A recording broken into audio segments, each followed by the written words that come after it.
Fiquei um tempo sem, dar aula e agora estou retornando. Meu nome é Henrique, vou ser professor de Geografia Física de vocês.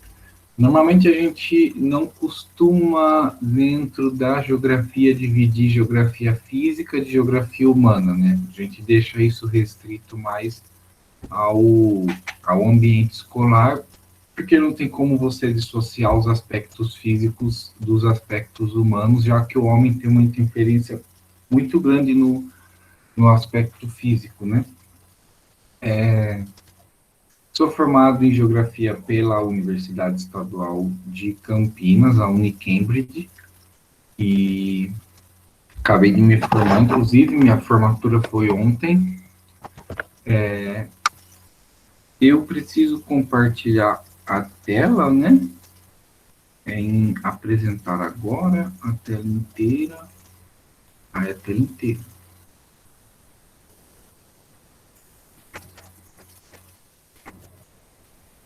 Minha tela está sendo compartilhada? Por enquanto não. Agora sim.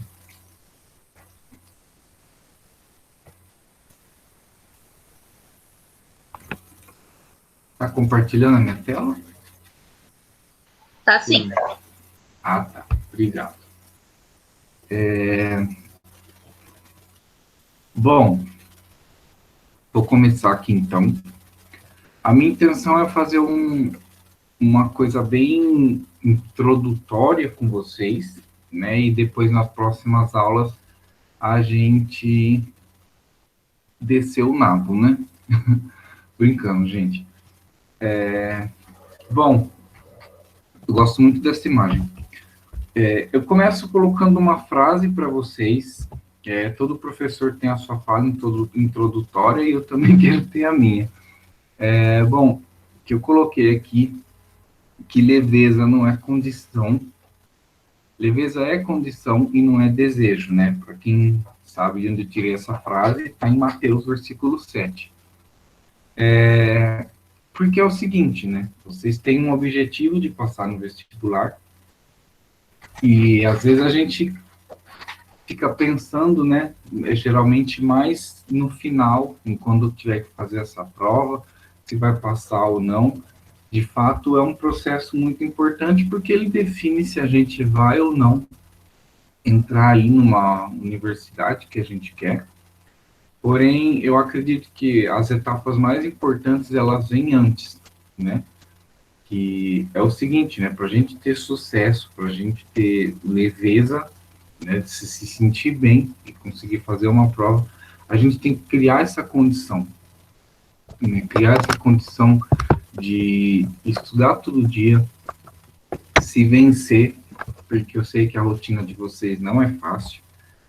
Piorou agora na pandemia, né? Alguns aspectos melhorou, né? Porque para assistir aula, estando em casa, é um pouco melhor do que ter que ir no trabalho, né? Enfim. Mas comecem a ter essa noção de criar essa condição, né? E eu falo que às vezes a gente não pode ficar vivendo muito no aspecto do desejo, né? Porque o desejo é uma coisa que, eu fico desejando estar na universidade, eu fico desejando ir bem na prova, eu fico desejando estudar 24 horas por dia, né? Isso daí a gente não pode deixar de desejar as coisas, né? Mas o problema é quando a gente começa a fugir muito para o aspecto da idealização, de como seria, do que é perfeito, né? E a gente começa a fugir da verdadeira condição, do real, né? Que é se a gente está disposto ou não, se a gente quer fazer ou não, né? O quanto que a gente consegue fazer. Eu acho que esses aspectos, eles favorecem bem mais a gente ir bem no vestibular do que a gente ficar pensando, mas amanhã eu vou estudar mais um pouco, amanhã eu vou estudar 24 horas por dia, hoje não dá, né? Não, comecem a estudar hoje, né? Às vezes, para quem quer prestar medicina, já começou a estudar antes do cursinho abrir, né? Mas então, é mais esse sentido. Eu espero que todos vocês consigam o objetivo de vocês ao final do ano. E digo que não é uma batalha fácil, essa questão da gente criar condições, né, em vez de ficar focando no desejo só, eu quero estudar tantas horas por dia, né, porque eu, por exemplo, estou tentando entrar no concurso, né, e uma coisa que é bastante complicada, às vezes, é a gente ter essa noção de que precisa estudar. Mas se vençam é a única frase que eu falo. É como você, por exemplo, não querer ir na academia e depois que você vai para a academia, você sente aquela alegria, aquele alívio de você pensar assim, poxa, a melhor coisa que eu fiz foi ter ido mesmo que eu não queria. Porque agora, olha como eu estou me sentindo bem. Da mesma forma, eu falo que é estudar. Não fiquei esperando o teu dia inteiro, não, mas amanhã é sábado, eu vou estudar o dia inteiro. Não, você consegue estudar 15 minutos na sexta-feira, estudem. Porque às vezes no sábado pode ser que eles não consigam estudar nada. Né? Então, é mais esse sentido que eu queria trabalhar. Bom, a gente vai começar a falar de cartografia. E nesse sentido, eu começo a trabalhar a questão dos mapas, né? Então, nesse sentido, o que é um mapa? O mapa aí vai ser, então, uma representação da realidade, né? Ou seja, uma apresentação parcial de mundo. E, nesse caso, a gente vai dizer que seria representar, que é fazer aparecer de outra forma, né? Ou seja, não necessariamente a apresentação que a pessoa que está transmitindo uma mensagem por meio de um mapa, ela vai ser extremamente real, né? Na verdade, não. Ninguém consegue, e por isso que a gente começa a dizer também que o mapa, ele também é um instrumento de poder, porque por meio de um mapa eu posso criar muitas mensagens e transmitir muitas mensagens de acordo com aquilo de acordo com o meu interesse, né? A gente pode associar o mapa a inclusive uma reportagem jornalística, né, que pode, de repente, ser tendenciosa, mostrar certas cenas que vão chocar mais a gente, ou que vão emocionar mais a gente, e às vezes a gente se enxerga de outra forma. Uma coisa bem parecida que aconteceu, que a gente pode associar com o mapa, foi aquela reportagem que o Drauzio Varela fez num presídio, né? No caso, tinha mostrado uma moça lá, né? Enfim, que ela estava com saudade, estava muito tempo sem ver alguém, depois descobriram, né, porque que ela estava presa, e aí começaram a se sentir super revoltados, né? Da mesma forma, a gente tem que pensar que os mapas, eles têm essa função, né? De transmitir uma mensagem e que eles podem ser enxergados como um instrumento de poder. É interessante a gente ter a noção de que existe duas formas de comunicação, né? Existe a forma de ver e existe a forma de ler, né? Quando o mapa, ele serve para a gente ler, ele transmite uma mensagem, diferente de ver, que já é mais uma questão de opinião, né? Se a gente pega, por exemplo, o nude do Guilherme, para a Érica vai ser a coisa mais linda do mundo, né? Ninguém dá, te tira. Para o resto da população humana e de outros planetas, né? Vai ser uma coisa horrível, horrorosa, né? Então, mas uma coisa a gente pode falar de uma obra de arte, para alguns é bonito, para outros não. O mapa, ele não tem essa função. O mapa, ele tem a função de ser lido, de transmitir uma mensagem. Então, aquela coisa, se você olha para o mapa mundi, você vai falar assim, ele é o mapa mundi. Se você olha, outro fulano olha para o mapa mundi, ele vai falar, é o mapa mundi. Né? E esse daqui é um mapa que está falando de não sei o quê. Então, a função do mapa é criar uma comunicação entre você e ele. Eu só preciso voltar aqui para ver se os alunos estão mandando mensagem. Não, gente, não está na Bíblia, não. É uma invenção minha. Bom, aqui eu criei eu coloquei uma imagem, né, de uma das primeiros mapas que a gente tem, né, representações, que eu vou dizer assim, que seria o mapa do ponto de vista da Europa, né? Só voltando, né, a gente tem como tipos de mapa, né, os mapas, obviamente, né, as cartas, eu vou explicar como que é cada um, as plantas e o croquis, né? Bom, esse daqui, ele seria um mapa da época das grandes navegações. Você tem o mar nessa parte circular maior aqui, né? E essa parte aqui também. A gente, era um período que a Europa ainda não conhecia, entre aspas, a América, né? Não sabia da existência do continente americano. Para vocês terem uma ideia, esse mapa ele foi estilizado em T e O, nessa época, eles se utilizaram da questão dos descendentes dos filhos de Noé, né? Então, você tinha ali o Sem, que era o continente asiático, o Cam, que era o continente africano, e o Jafé, que era o continente europeu. Não sei se vocês conhecem muito da história da Bíblia, né? Mas Jafé, o Cam, ele viu Noé pelado, né? E deve ter sido uma coisa horrível, traumatizante, né? E por conta de, sei lá, o Noé devia ter um negocinho pequeno. Ele amaldiçoou o Cam, né? Disse que os filhos de Jafé iriam mandar nos filhos de Cam, que no caso o filho de Cam chamava Canaã, né? E além disso, Jafé ele ia dominar a Ásia e dominar, no caso, a África, né? Para vocês terem uma ideia de como que é interessante essas coisas, né? Então, eles colocam o continente africano como um continente, nessa época, já passa a ser um continente a ser conquistado, né? E um continente amaldiçoado, né? Então, desde aquela época, a gente já se tinha aquela visão de inferioridade, né? Europa enxergada como o centro do mundo, né? E Jafé era o dono do rolê. Bom, a gente divide a cartografia em dois lados, né?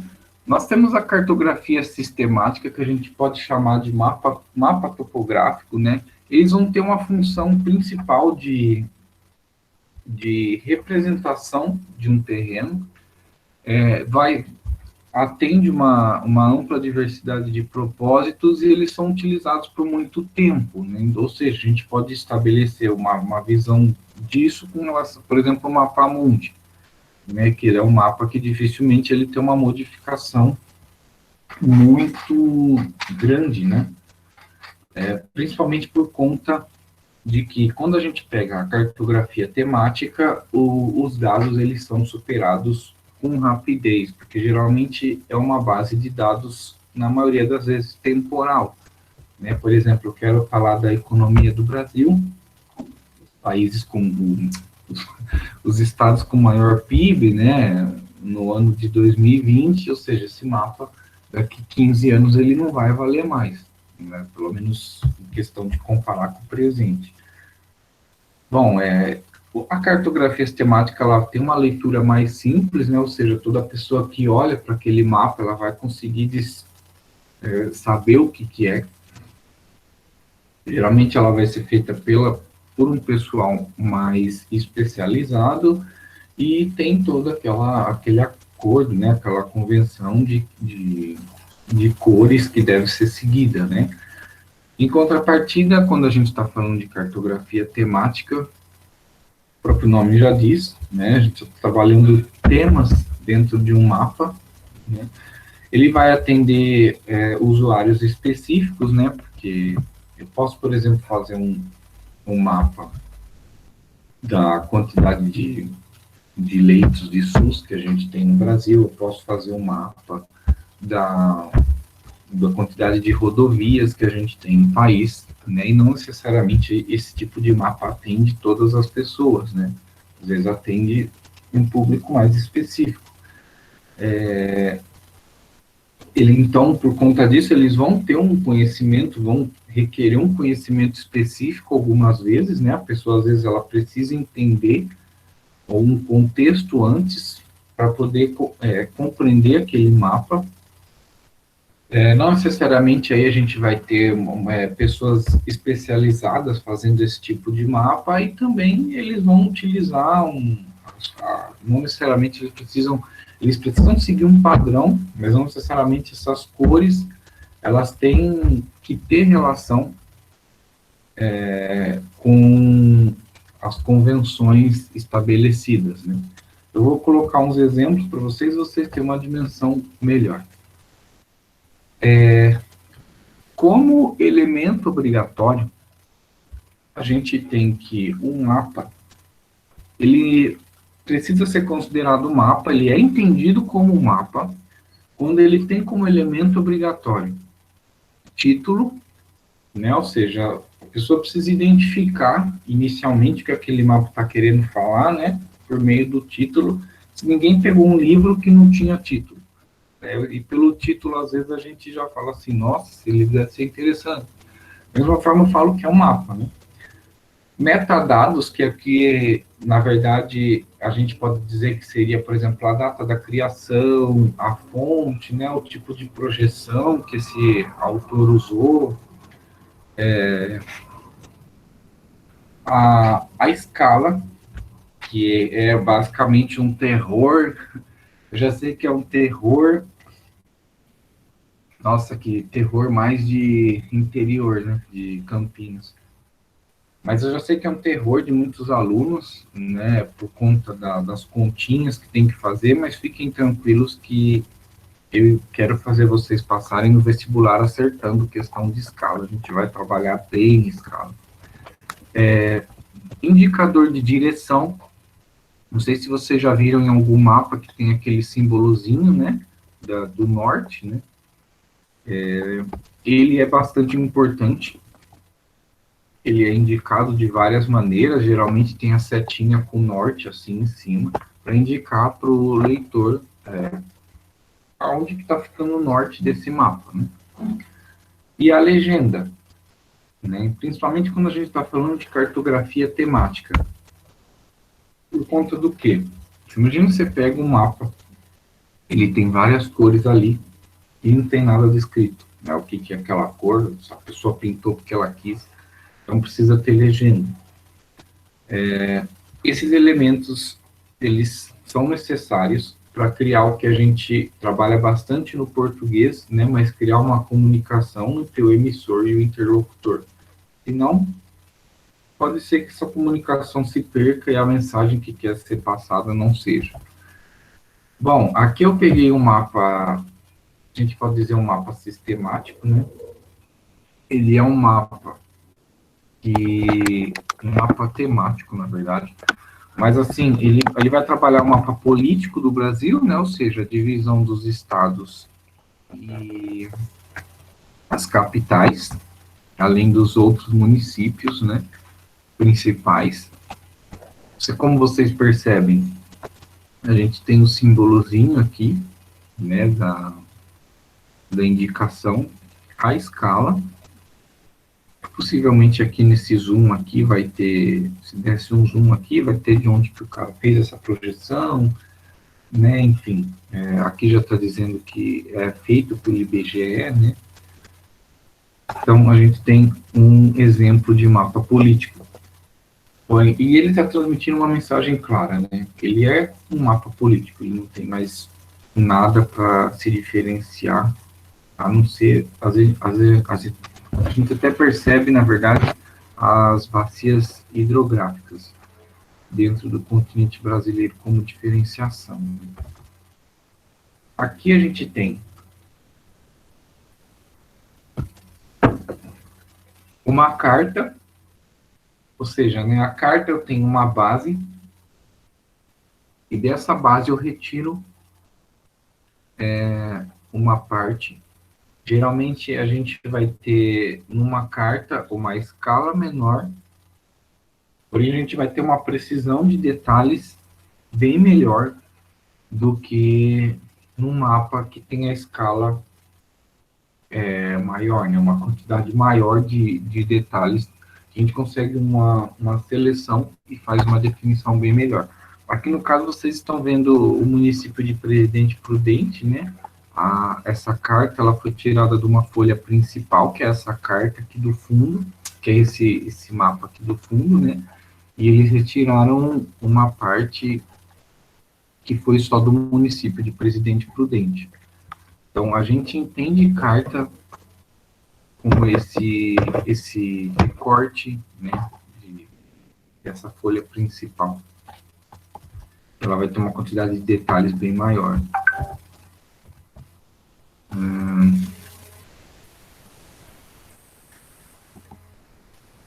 Bom, outro mapa que aí vocês devem conhecer bem, né? Que a gente geralmente é utilizado mais pela engenharia, pela arquitetura, que aí no caso são as plantas.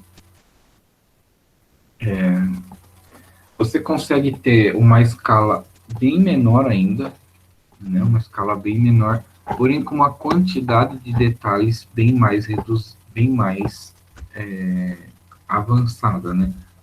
Vocês imaginam se a gente tivesse que fazer a planta de uma casa nessa escala desse mapa de Presidente Prudente, né? Você nem enxergar praticamente nada.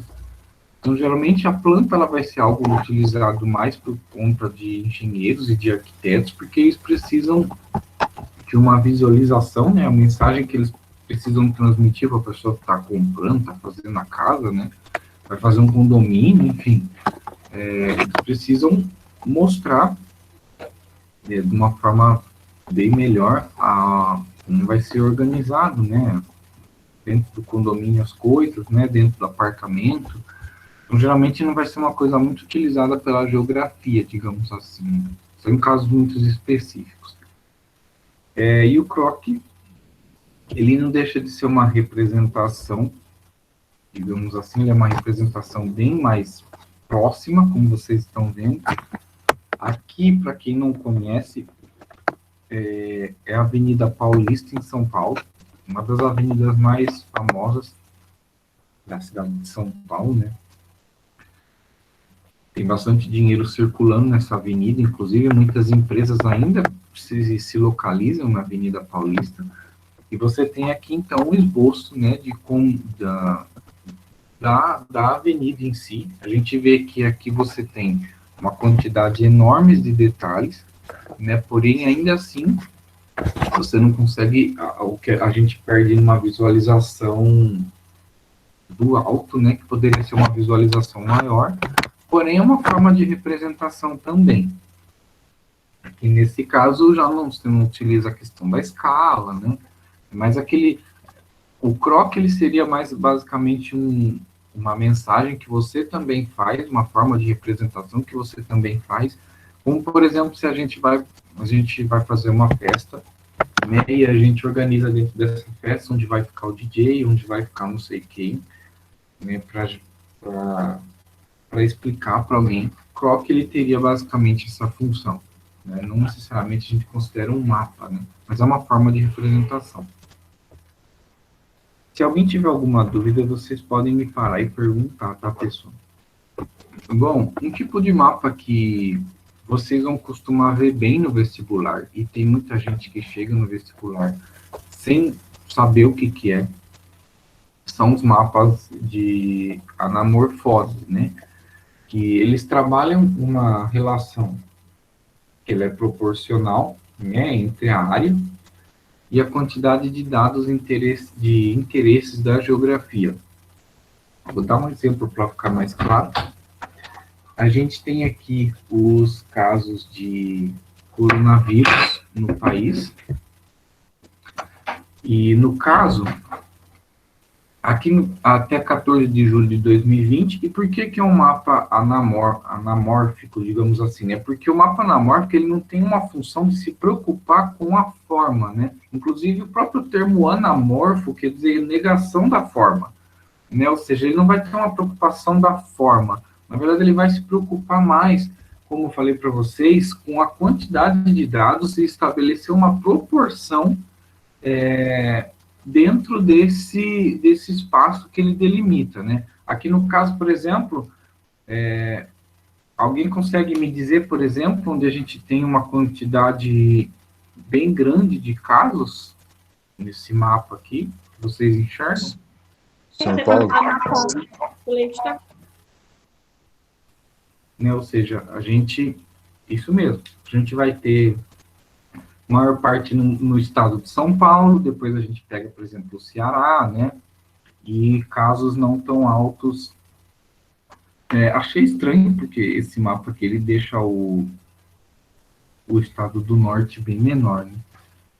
Mas a maior parte dos casos a gente vai ter no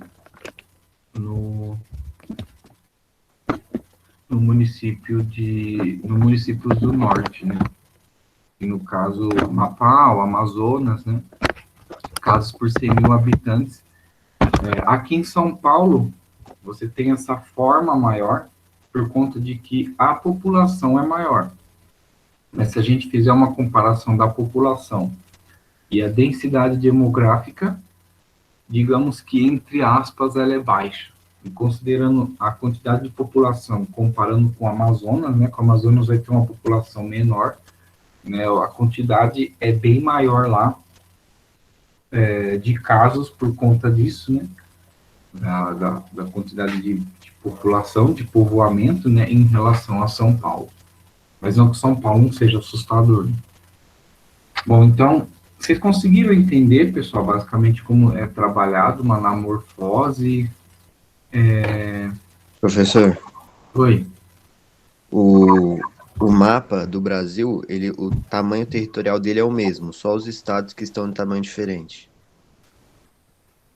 Isso. Eles colocam, na verdade, um mapa aqui ao lado. Geralmente a anamorfose ela vai trabalhar com o mapa original do lado, para você ter uma dimensão, né, para a pessoa às vezes se localizar, porque se olha na morfose, se você olhar na morfose por si só, às vezes você não consegue entender se não tiver descrito os estados, né, da onde que você está falando, né? É interessante transmitir essa mensagem mais clara. Mas aqui no caso ele vai trabalhar geralmente a anamorfose ela trabalha com o mapa original. Se ela não trabalha, às vezes ela vai ter descrito os estados, né, o município que ela está trabalhando, e então daí no caso às vezes vocês conseguem se localizar, né, mas é importante vocês terem essa noção de que ele vai trabalhar, ele não vai estar focado nas formas, né. Então, um exemplo de um mapa anamórfico, por exemplo, a gente tem os mapas por exemplo, do caso do PIB, né? E, de repente, você vai ter o estado de São Paulo, uma forma gigante, né? E estados que têm uma participação menor economicamente, não estou dizendo se é importante ou não, estou dizendo que menor em relação ao estado de São Paulo. O estado de São Paulo vai ter uma forma bem maior em vista dos outros estados, né? Não sei se eu esclareci a sua dúvida, se eu preciso explicar de uma outra maneira. Para mim não tem problema nenhum se precisar explicar. Mas a gente vai estar fazendo... Tá, obrigado. Gente, a minha caixinha de som esse notebook é assim, né?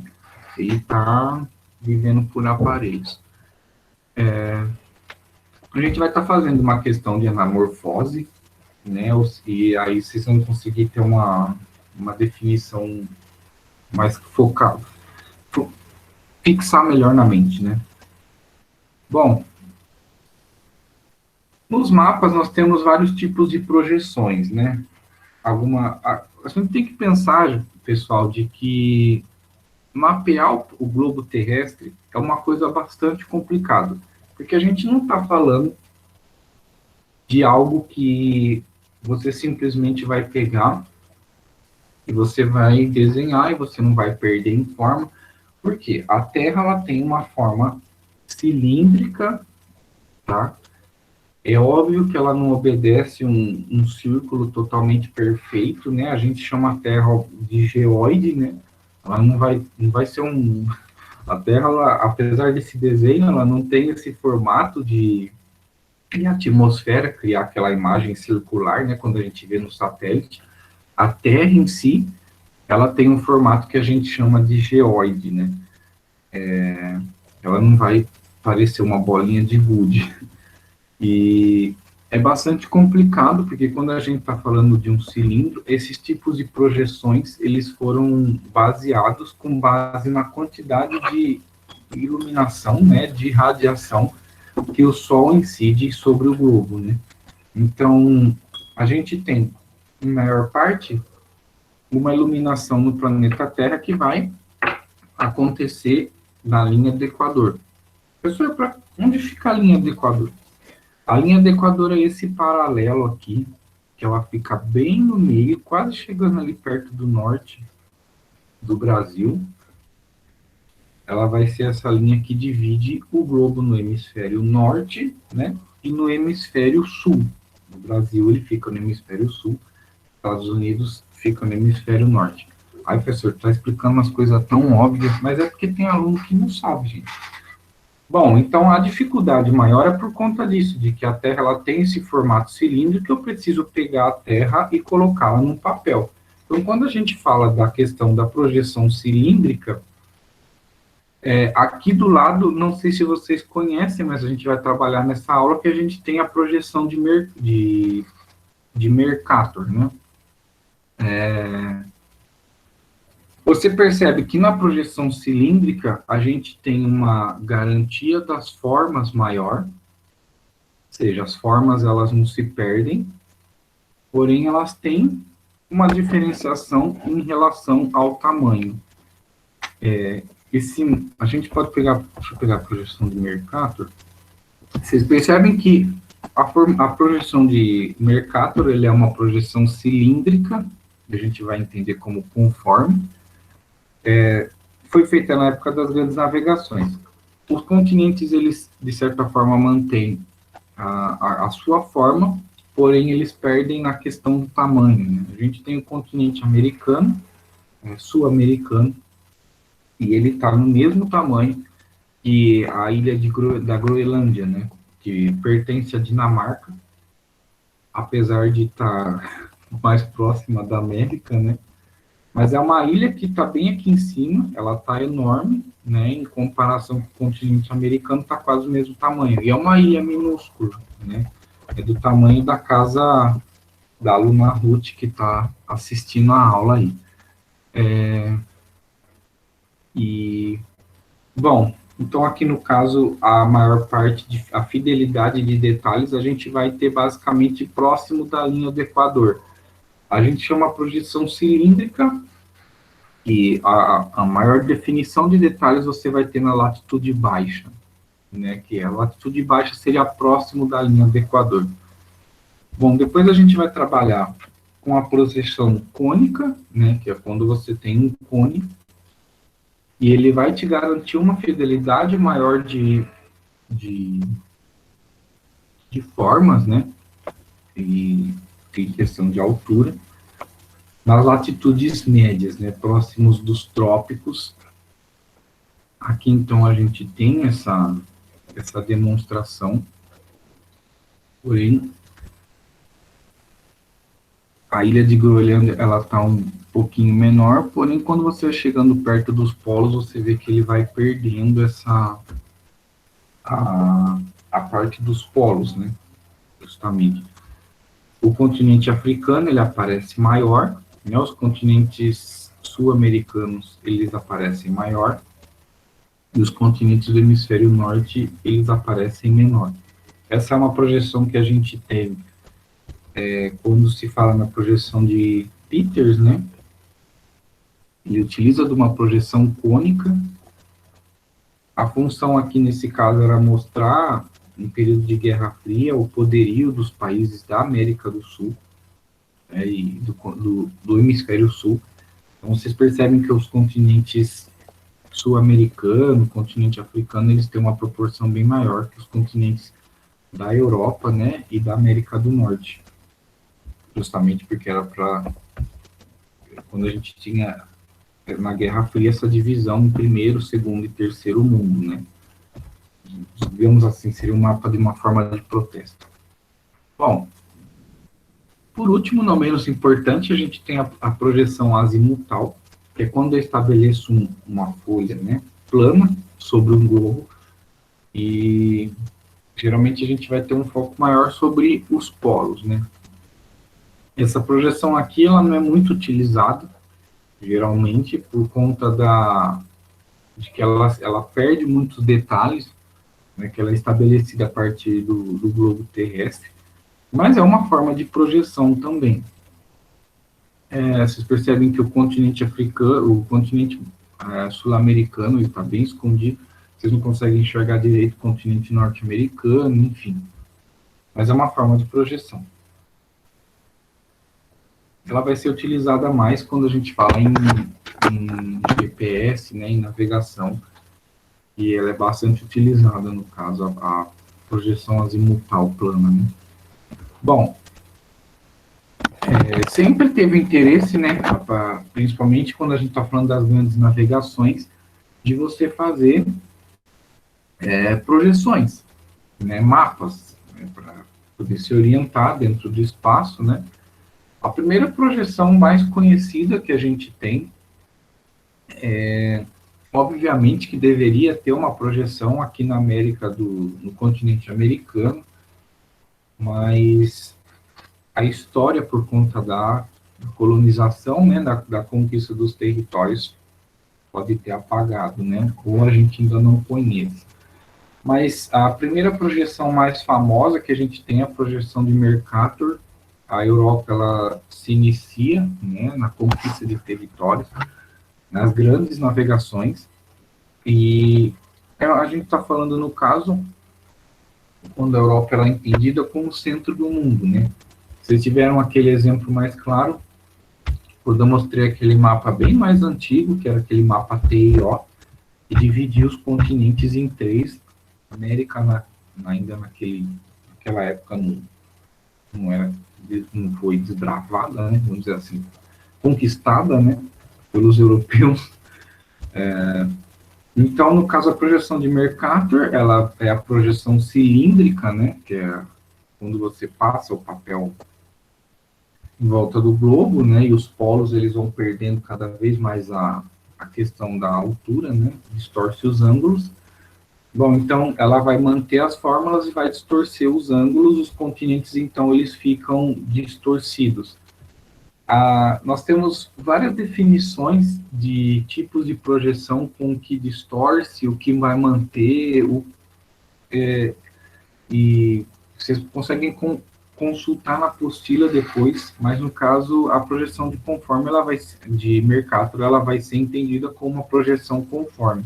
Professor, o que é uma projeção conforme? É uma projeção que ela mantém as fórmulas, mas consequentemente ela acaba distorcendo os ângulos. Então você tem, quando você sai da linha do Equador e você vai chegando próximo aos polos, os continentes eles vão ficando distorcidos, né? É o caso mais específico que eu falei para vocês, da ilha de Groenlândia aqui, que ela está imensa, e o continente sul-americano, ele está pequeno, quase o mesmo tamanho em relação à ilha, né? E não é necessariamente isso. Bom, o Peters, você tem aí a Segunda Guerra Mundial, que se finaliza em 1945, e você inicia aí um processo, então, que a gente chama de Guerra Fria, né? Que o mundo ele se tornou bipolarizado, né? Ele se dividiu entre Estados Unidos e União Soviética naquele momento, e você tinha essa divisão de países de primeiro mundo, né? Países de segundo mundo e países de terceiro mundo. E então, no caso, a gente pode chamar a projeção de Peters de mapa de terceiro mundo. Ele se opunha a essa forma de dividir o globo terrestre, né, os países, né. Ele se utilizou da projeção cilíndrica, cônica, quer dizer, e que vai manter, né, o tamanho exato dos continentes, como eu falei para você, mas para vocês, mas em compensação ela vai perder a forma, né? E a gente entende como projeção equivalente por conta disso. Então, só voltando àquilo que eu estava dizendo, você tem os continentes, né, que eles entendiam que os países do Sul eram entendidos como subdesenvolvidos, países de terceiro mundo. Então, aqui você tem como uma mensagem clara de resistência, digamos assim, né? Ou seja, os continentes sul-americano e africano gigantes e os outros continentes acima bem menores, né, em relação aos continentes sul-americano e africano. Bom, uma projeção bem famosa que a gente vai ter,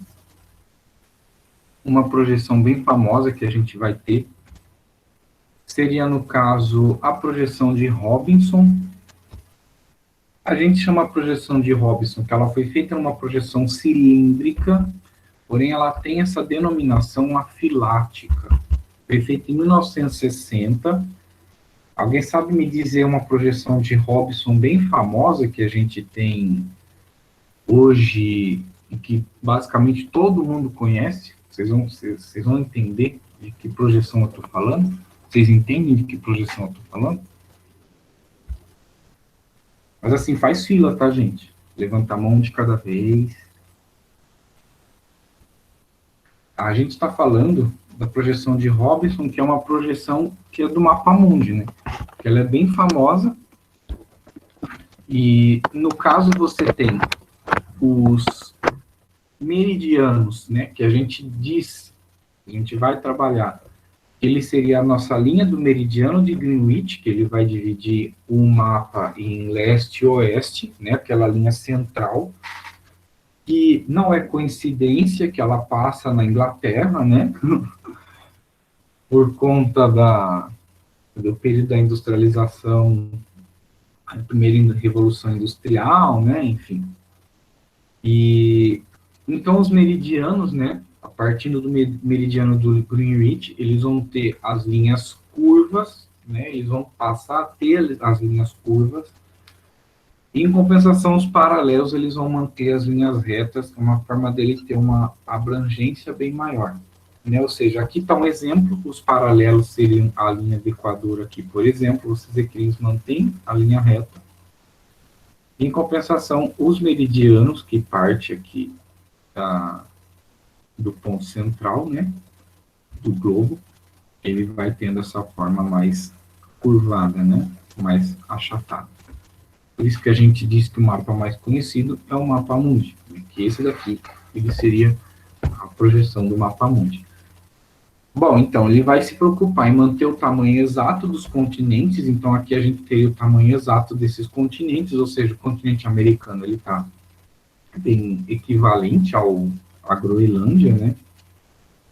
E a grande questão é que ele vai perder a área correta dos continentes, né? A forma está certa, né? O desenho, né? O esboço está certo, porém a área dos continentes, ela vai, por mais que seja um pouco mais parecida, ela ainda assim vai perder forma, né? Que é a mesma coisa que acontece na projeção de Mercator, né? Ainda, por mais que o continente da Groenlândia ele esteja um pouco ajustado, vocês percebem que ele tem uma diferenciação em relação, ele ainda é bem grande em comparação ao continente sul-americano. Acho que eu tinha falado errado, mas agora eu corrigi.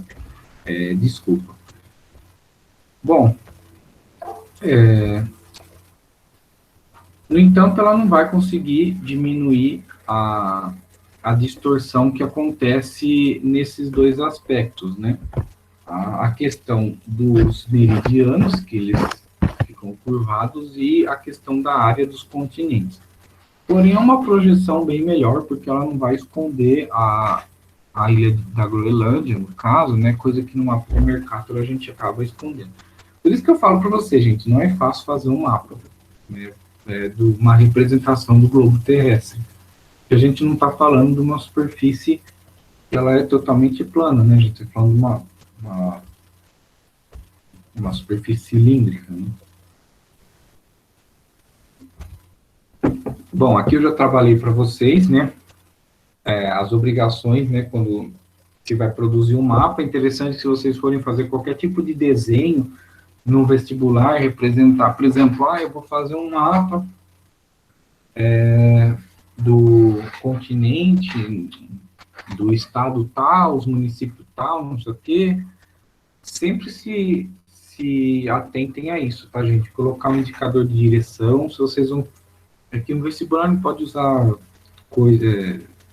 Só pode usar caneta, né? Então, necessariamente, ninguém vai pedir para vocês fazerem algum mapa temático, mas qualquer coisa que vocês forem fazer, não se esqueçam de verificar se é possível você fazer a utilização da escala, colocar um título nesse mapa, tá? Para que, de repente, vocês não percam pontos. Dificilmente acontece de perder ponto, mas a gente precisa ficar bem esperto com relação a isso. E quando eu falo para vocês que existe uma questão de passar um mapa, ele tem que ter essa função de ter esses elementos obrigatórios e passar uma mensagem clara, é por conta disso. Bom, professor, o que é esse mapa aí? Esse mapa, ele tem a intenção de mostrar o consumo das famílias, né? Coloca lá uma taxa fixa de renda, né? Ou seja, quem tem o vermelhinho vai ser alto, quem tem o médio vai ser o verde, quem tem o roxo vai ser a renda baixa, que no caso é a aluna Ruth que está assistindo aí a apresentação, né? Gente, eu estou brincando com a aluna Ruth porque ela é minha amiga, tá? Aliás, um beijo para a Ruth. Bom, esse mapa é muito engraçado, porque se vocês pararem para perceber, todo mundo tem a mesma distribuição, né? Ou seja, que mensagem que esse mapa quis passar. Ou seja, o estado de São Paulo tem a mesma proporção do estado do Acre, né? Tem a mesma proporção do estado do Pará, tem a mesma proporção do estado do Ceará. Ou seja, é um mapa que basicamente não conseguiu explicar nada, né? Só tacou um monte de gráfico de pizza, né? De círculo de pizza, né?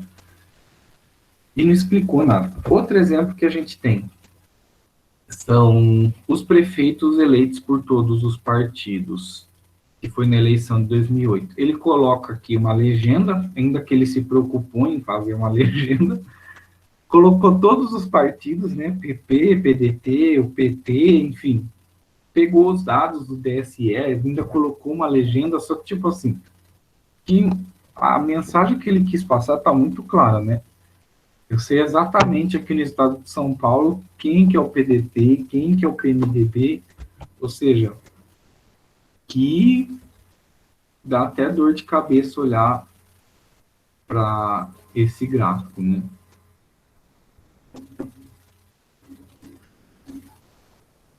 Dá até desespero. Bom, outro exemplo. Esse camarada aqui. Ele pegou uma escala imensa para representar uma região, né, um estado que precisaria de uma escala bem menor. Então, se vocês olharem, ele colocou densidade demográfica no estado de São Paulo. Colocou ali a legenda, que também não se dá para entender nada. Você não tem escala, você não tem uma legenda clara. E aí você tem todo o estado de São Paulo. E aí o que o programinha que ele utilizou, que é o ArcGIS no caso, né, só pintou alguns municípios aqui da Grande São Paulo. E não diferenciou ainda por cima a Grande São Paulo, né? Porque se vocês derem uma olhadinha, ele só pegou essa segunda cor aqui, né? Que é essa cor meio rosa aqui, né? Esse vermelho um pouco mais claro aqui. E não dá para diferenciar mais nada. E do ladinho aqui você tem esse mais amarelinho, né? Porque o resto do estado ficou uma bagunça, né? Vocês percebem agora como que é importante essa questão da comunicação nos mapas, porque às vezes a gente vê um mapa, né, a gente não está acostumado às vezes a estudar mapa, né, ver um mapa e achar assim, nossa, que mapa interessante e tal, mas será que você realmente entendeu o que aquele mapa quis dizer? Porque quantas vezes a gente já viu um mapa desse e achou que estava normal, né, tipo assim, tá, mas você vai pegar para descrever esse mapa, né? Como que eu posso descrever quem que foi mais votado no município de São Paulo, né? Não dá, né, impossível. Bom, a espinha do Estado, olha sobre tela. Não dá para ter noção nenhuma, gente. Esse mapa, olha, se foi uma empresa de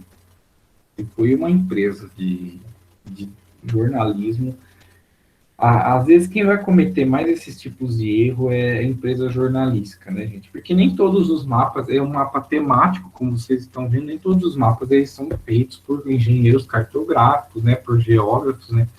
Então, o que acontece? Esses mapas, às vezes, podem ter o camarada não entende muito de comunicação, né, de seguir uma norma, então pode acontecer muito de ter esse tipo de erro, né?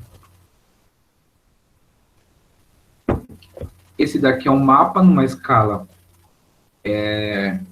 bem maior, né? A gente diria assim, uma escala de 10 mil, né? De 15 mil.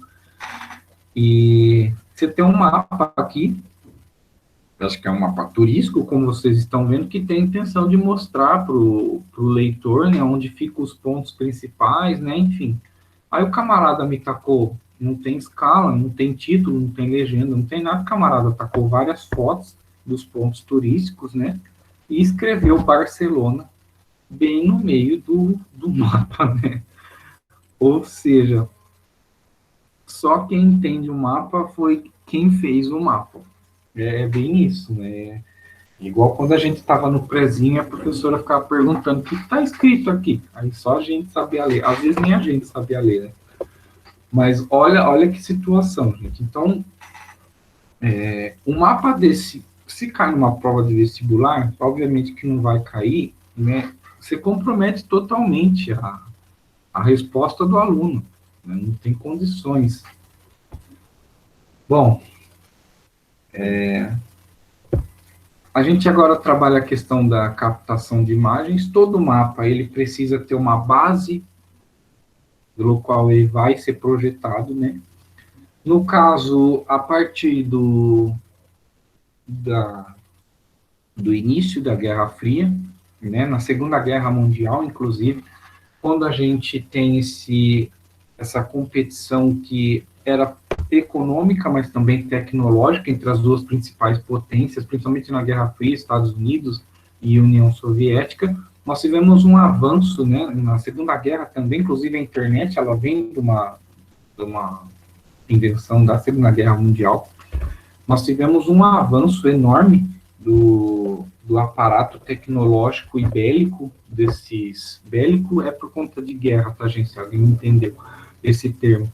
Mas a gente tem um avanço muito grande tecnológico desses países e, no caso, uma forma que uma coisa que vai se desenvolver bastante é a questão do GPS, né, que era para se localizar, principalmente na Guerra Fria, você tinha ali a competição entre Estados Unidos e União Soviética, e o sensoriamento remoto, a utilização de satélites, ela vai se avançar a partir desse momento. Claro que a partir da informatização, né, que vai ali para 1992, que a gente está falando do surgimento dos computadores, que aí, de fato, vai ser uma transformação bem maior.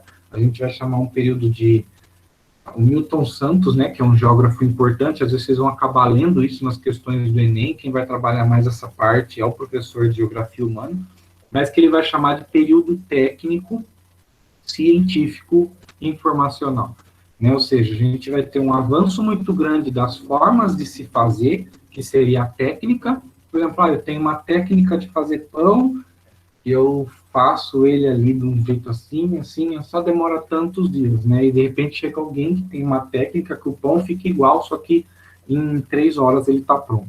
Né? Ou seja, vai se mudar essa técnica científica, por conta de que você tem um avanço imenso da ciência, principalmente por conta do informacional, que é da informatização. A gente conseguia desenvolver aparelhos bem mais inteligentes, com uma capacidade de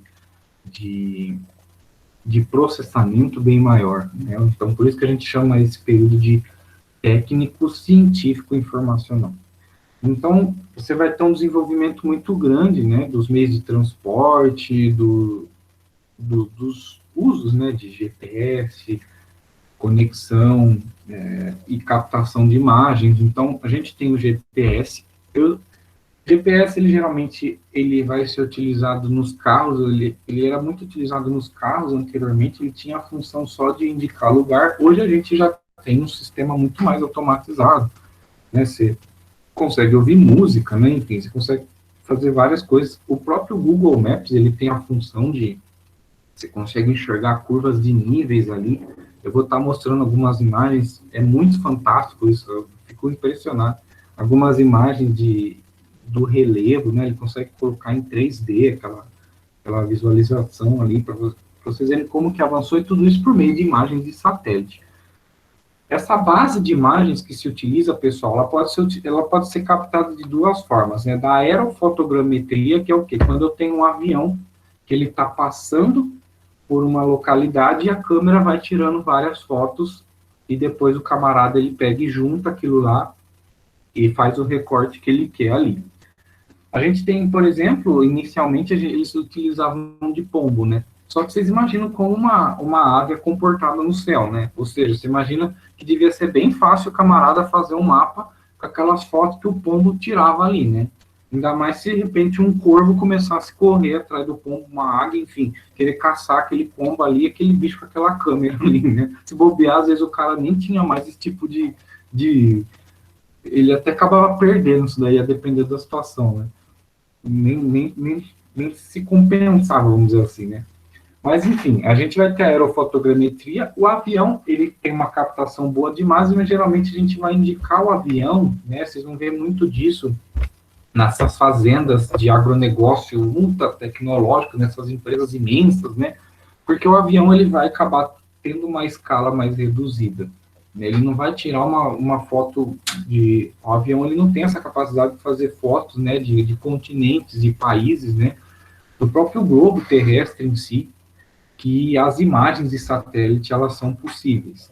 E os satélites, hoje, eles têm uma tecnologia que, até onde a gente conhece, já é grande, né? Agora, por parte da utilização militar dos Estados Unidos e tal, a polícia do mundo, né, possivelmente tem muita coisa bem mais avançada que a gente nem sabe. A única coisa que eles não conseguiram fazer ainda, né, que é você ter imagens ao vivo do satélite, né? Imagens, você aproximar lá no Google Earth lá e você vê o fulano caminhando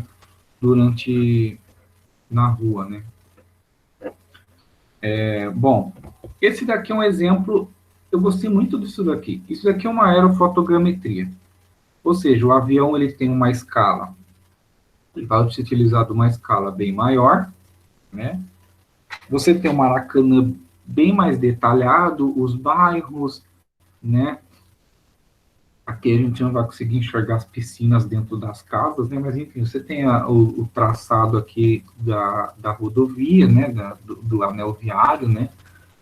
O estádio do Maracanã, o Maracanãzinho, enfim. Aqui está aquele campo de pismo lá, que eu não lembro o nome. E aqui a gente vai trabalhar com uma imagem de satélite. Aqui é o Rio de Janeiro, para quem não conhece. E eu não sei se a setinha do meu mouse está aparecendo para vocês, mas bem aqui você vai ter o estádio do Maracanã. Aqui é aquela bacia, né? Ele tem uma capacidade de captação de imagens bem maior, né? O aeroporto, né? Ele está localizado bem aqui. Porém, ele tem uma escala bem menor, mas ele abrange uma quantidade de informações bem maior, né? Ou seja, geralmente as imagens de satélite, elas vão trabalhar focadas em obter informações bem, né, em outros tipos de informações, né? Quando se trata de imagens mais altas assim, como, por exemplo, o nível de poluição dos rios, né? Você consegue, a gente tem aqueles mapas de temperatura, né, de pluviosidade, né, de chuva, formação de nuvens, de perdão, de ciclone, né, de tornado, né, eles têm uma função bem mais eficaz, né, para esse tipo de coisa. E a aerofotogrametria, ela já vai trabalhar com uma imagem bem mais reduzida, né, porém com uma quantidade de detalhes se enxerga bem melhor do que numa imagem assim. Bom,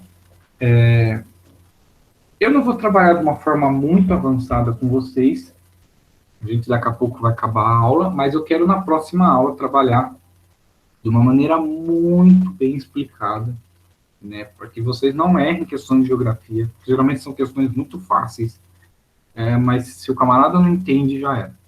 Bom, a gente vai ter as coordenadas geográficas, elas são utilizadas principalmente por conta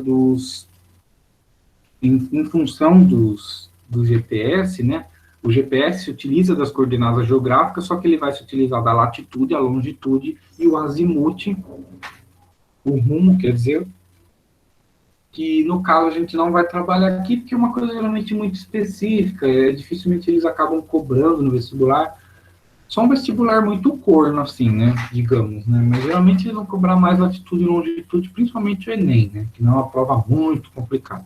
Mas se precisar trabalhar azimuth, eu trabalho, mas para você ter uma ideia, eles utilizam a questão dos ângulos, né, para delimitar o rumo, né? Então, daí você tem a questão do seno, cosseno, tangente, né? E é uma fórmula muito louca lá para você conseguir obter esse resultado do rumo aí. Mas o GPS ele vai se utilizar desses 3 itens, né? Bom, aqui a gente tem a linha do Equador, meridiano de Greenwich. A gente vai chamar essas linhas horizontais de paralelas, tá bom, gente? E você tem a linha do Equador como a principal no globo terrestre, é onde tem a maior incidência de raio solar. E a gente tem os meridianos, né? E o principal é o meridiano de Greenwich. Ele vai passar ali na Inglaterra, ele vai pegar um pouco do continente africano. E depois ele vai se dividir. Bom, o norte, a longitude, ela compreende, então, a latitude, ela vai compreender, então, os paralelos, que no caso é Equador, e a longitude, os meridianos, que no caso é a partir do meridiano de Greenwich, tanto para oeste quanto para leste. Professor, chega lá no vestibular, eu não vou saber o que é latitude e longitude. Tem uma brincadeira que o pessoal faz, que vocês conseguem memorizar bem, né?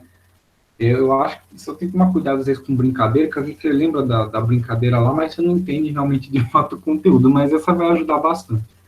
Né? Que, por exemplo, quando um cachorro late, se ele não tá com demônio no corpo, a tendência é ele latir jogando a boca para cima, né? Então, se vocês pegarem que aqui vocês teriam que voltar para a câmera, para a minha câmera, né?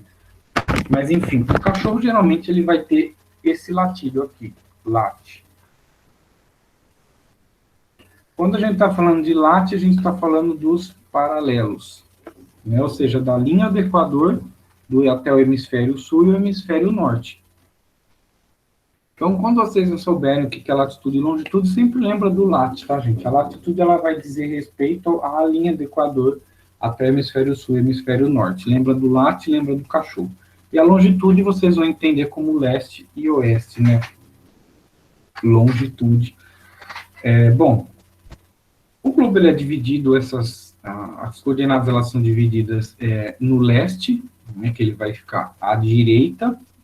Ele é entendido essa leitura em inglês também, que é este, né? Então, o E, de repente vocês verem o E, não se assustem, eu estou dizendo 30 graus de um lado, o globo tem 360, né, uma projeção cilíndrica, e do outro, 180 graus também, só que quando a gente for trabalhar com fuso horário, vocês vão ver que tem a questão do negativo, né, do lado esquerdo, que é o oeste, que é conhecido como W também, que ele vai ser menos 180. Bom, de longitude, a gente vai ter norte e sul.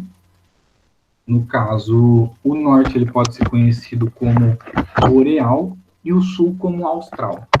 Às vezes o vestibular cobra dessa forma para... Vestibular, como vocês sabem, não foi feito para vocês acertarem, foi feito para vocês errarem. Não é à toa que tem gente que não passa, né? Mas se todo mundo passasse no vestibular. Eu adoraria essa ideia. Ou norte setentrional e sul meridional. Ele tem essa diferenciação. Aqui a gente já trabalha os ângulos de 90 graus, então você tem 90 graus do Equador ao norte e 90 graus do Equador ao sul, menos 90 no caso. Eu peguei um exemplo aqui, claro, de 2 pontos nessas coordenadas. Não entendam que aqui é o globo terrestre, eu só fiz essa representação aqui. A gente tem esse ponto A. E a gente vai simular que esse ponto A, ele está do 0 ao 90 no sul. Então, a gente vai simular de que, se eu queria saber a localização desse ponto. Como ele está bem no meio, e é de 0 a 90, vamos simular de que ele está a 50 graus. Não sei se deu para vocês entenderem, mas qualquer coisa eu posso explicar de outra maneira. Bom, então, a gente tem o quê? De latitude, né? Que é como eu falei, do Equador, tanto para o sul quanto para o norte, ele está a 50 graus, né? Ou menos 50 graus sul. Vocês entendem? E longitude, que é o meridiano de Equador, ele não está nem a leste e nem a oeste, nem à direita nem à esquerda. Ele está bem no centro. E no centro a gente sabe que é considerado 0 graus. Então, de latitude ele teria 50, né, considerando que de 0 a 90 eu tentei estabelecer um meio aí, certo? Seria 45, né? Mas, vamos dizer que, vamos simular que é 50, e de longitude 0 graus. Aí a gente pega, por exemplo, esse ponto B. Na aula que vem a gente vai estar fazendo exercícios, tá, pessoal? Não se assustem se vocês não estão entendendo. Bom, de latitude, que é do Equador, no caso ele está no sul, né? Então, a gente vai simular que aqui seria 30 graus, né?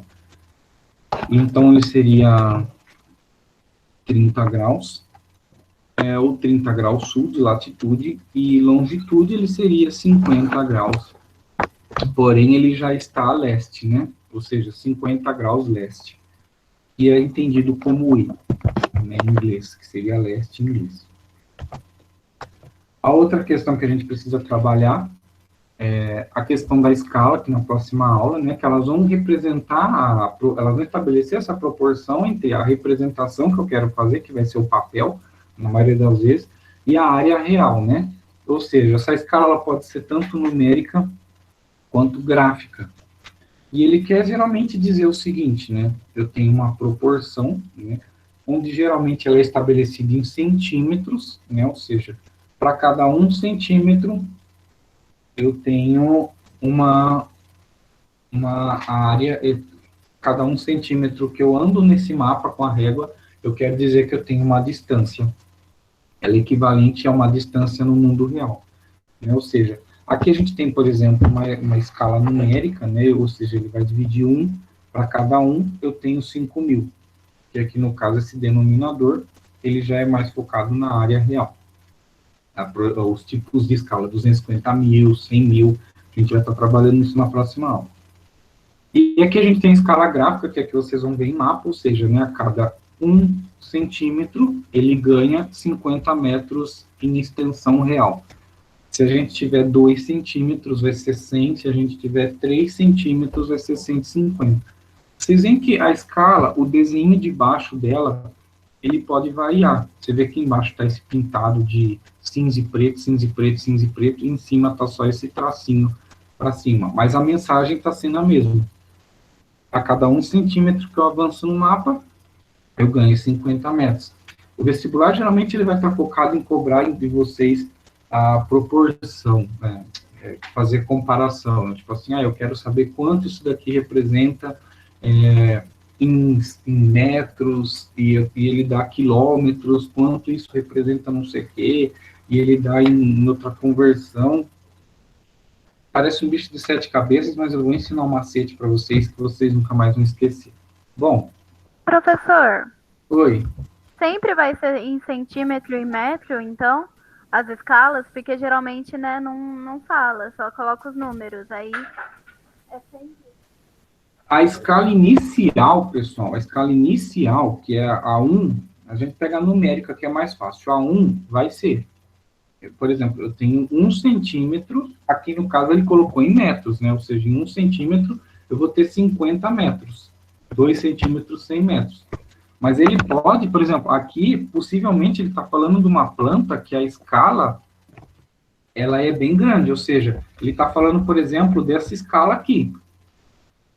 E eu digo que nem essa escala, eu digo uma imagem bem mais ampliada desse por exemplo, eu só pego em volta do Maracanã aqui, porque ele está falando em metros, né? Ou seja, aqui a gente já pode considerar 3 quilômetros, 7 quilômetros essa imagem aqui. Mas, no caso, pode ser que, quando você pega, por exemplo, um mapa desse daqui, a gente já pode trabalhar em quilômetros essa escala. Se a gente vê um mapa desse, né, que aqui é uma foto, né? Aqui, por exemplo, vai ser em quilômetros. Então, vocês têm que ver necessariamente, na hora que o mapa estiver mostrando, possivelmente, porque não faz muito sentido. Se ele vai, por exemplo, colocar o mapa do Brasil, ele coloca uma escala em metros. A não ser que ele queira que você transforme em quilômetro, mas assim, a conta que vocês vão ter que fazer é com 300 mil zero, né?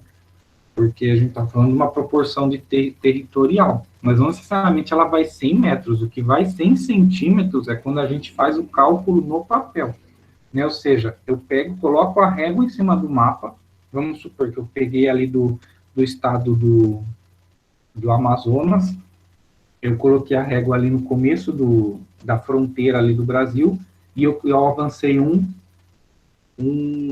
centímetro, né? Esse 1 centímetro, ele vai equivaler à proporção ali que ele está estabelecendo. Aqui no caso, possivelmente é de uma região muito próxima, por isso que está em metros. Eu não sei se eu fui claro, se eu não fui, eu posso explicar de novo de uma outra maneira, não fiquem preocupados. A minha preocupação maior não é se vocês entenderam ou não, assim, não, é se vocês entenderam, né? Mas não é se é uma pergunta besta ou não, mas sim que vocês passem no vestibular. E às vezes a gente se perde nessas coisas. Mas deu para entender? Acho que deu sim. Mas na próxima aula eu vou estar trabalhando melhor com vocês. Bom, eu coloquei alguns exercícios aqui. A nossa aula daqui a pouquinho está acabando, né? O mapa mundi ao lado é uma questão da Unicambridge. Ele é reproduzido na projeção de Mercator, né? E aí é possível afirmar que, nesta projeção, os meridianos, como eu falei, que é o meridiano de Greenwich, né? Ele vai para leste e oeste, eles não se cruzam, formando ângulos de 90 graus, o que promove um aumento das massas continentais em latitudes elevadas. Bom, vamos para a próxima. Os meridianos e paralelos se cruzam formando ângulos de 90 graus, o que distorce mais as porções terrestres próximas aos polos e menos as porções próximas ao Equador. Lembra que eu falei da questão de Mercator, né? Não há distorções nas massas continentais e oceanos em nenhuma latitude, possibilitando o uso desse mapa à navegação marítima até os dias atuais. Bom, no caso de Mercator não faz muito sentido, porque, como eu falei a vocês, a ilha da Groenlândia aqui, ela está basicamente do mesmo tamanho que a América do Sul, né? Os meridianos e paralelos se cruzam, formando ângulos perfeitos de 90 graus, o que possibilita a representação da Terra sem deformações. Pode estar falando de outra pessoa, mas desse Mercator ela não está falando. Então, o que a gente pode ter em latitudes elevadas, só que os paralelos e os meridianos, eles se cruzam. Vocês têm que tomar cuidado com isso. A letra A está falando que não se cruzam, formando ângulos de 90 graus. Como que eu vou fazer um ângulo, né, que ele não tem um cruzamento? Ou seja, a resposta ela seria a letra B, eles se cruzam, formando ângulos de 90 graus, o que vai distorcer as porções terrestres mais próximas aos polos norte e sul, né, e menos as porções próximas ao Equador. Lembrando que eu falei para vocês, essas projeções elas são baseadas na onde a incidência de raio solar é maior. Bom, a gente tem aqui uma questão da Universidade do Crime, para quem quer ser bandido, né? Eles colocaram essa pergunta aqui. Observe a figura a seguir e responda o que se pede.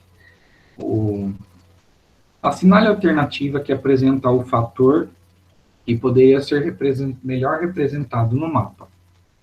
Bom, a gente tem a letra A, que é a frente de ataque da Guerra de Secessão nos Estados Unidos.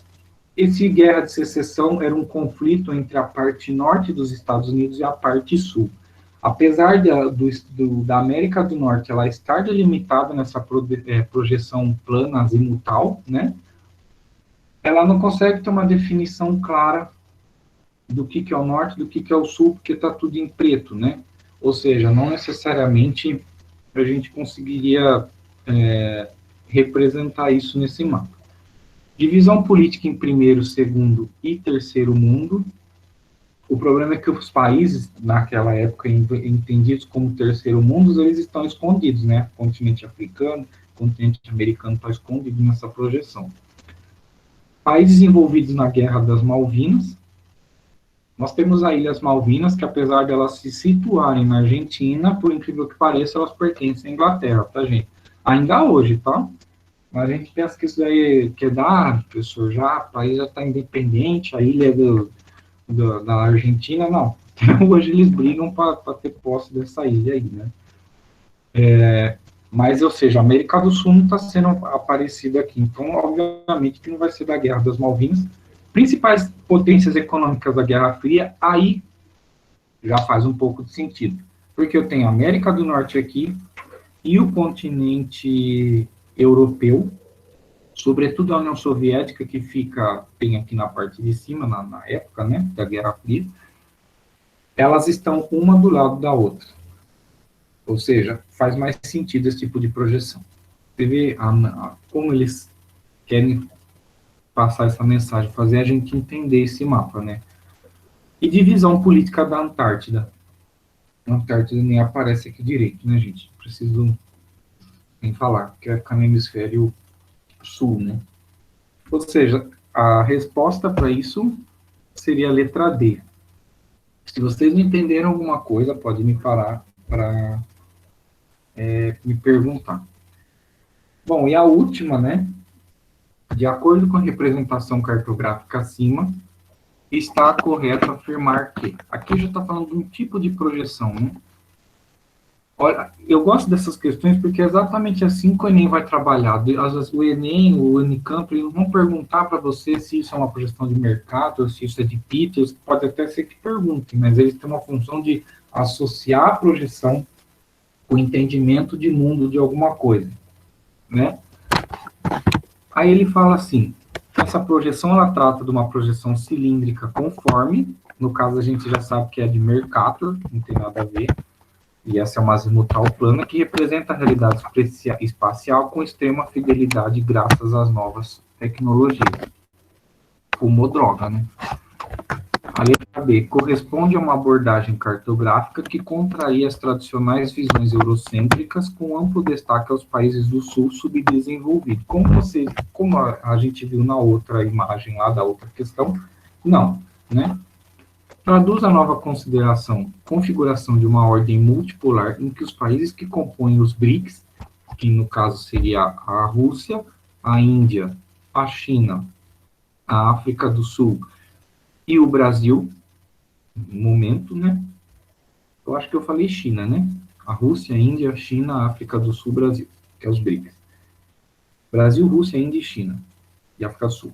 Aparecem com amplo destaque proporcional à sua importância econômica. Obviamente que eu volto naquela questão de que a América do Sul não está aparecendo. Exemplifica a projeção de Peters, como a gente viu, a projeção de Peters era uma projeção cônica, né, que, ou seja, eu preservo a área dos continentes, mas eu perco em relação à forma, né, ou seja, não necessariamente tem a ver. E essa é uma projeção plana azimutal, em que pode-se ver os países em relação ao seu peso demográfico, não necessariamente. O Brasil tem uma das maiores populações do mundo, ele está escondido, né? E a letra E demonstra uma distorção deliberada chamada anamorfose, em que podemos diferenciar os países de acordo com seus recursos hídricos. Bom, aqui no caso, o continente da América do Sul, ele tem a maior parte da porção hídrica, e além disso, os polos, né, da concentração de recursos hídricos, né? Então, não necessariamente esse mapa está passando essa mensagem, na verdade, ele vai corresponder... Ah, não, peraí. Gente, desculpa, eu coloquei a imagem errada. Eu coloquei a imagem errada, agora que eu estou vendo aqui. Mas ele vai ser... Deixa eu ver se eu acho a imagem rapidinho aqui, porque basicamente a aula acabou. Anamorfose.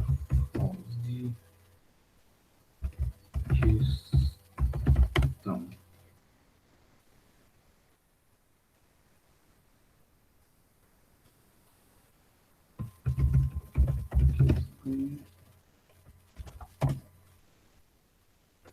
Deixa eu ver se eu acho aqui.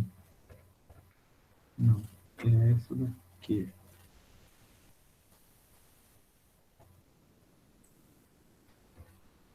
Bom, enfim, eu não vou achar. Ah, desculpa, gente, que vergonha. Bom, mas no caso, bom, a gente estudou todas essas outras questões, então no caso seria mais a letra E, né? Bom, eu iria trabalhar atualidades, mas eu acho mais interessante a gente trabalhar na próxima aula.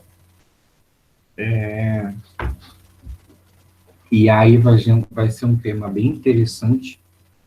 E no caso a gente vai estar falando aqui sobre coronavírus e basicamente estudos de geografia, né?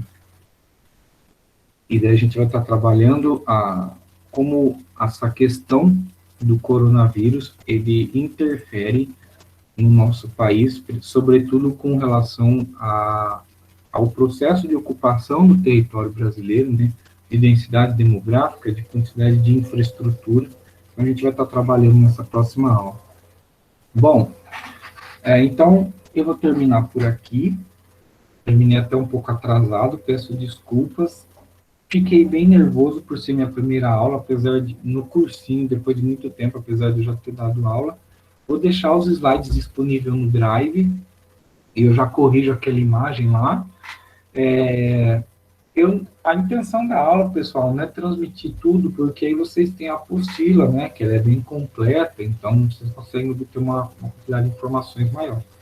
Na próxima aula, então, a gente vai trabalhar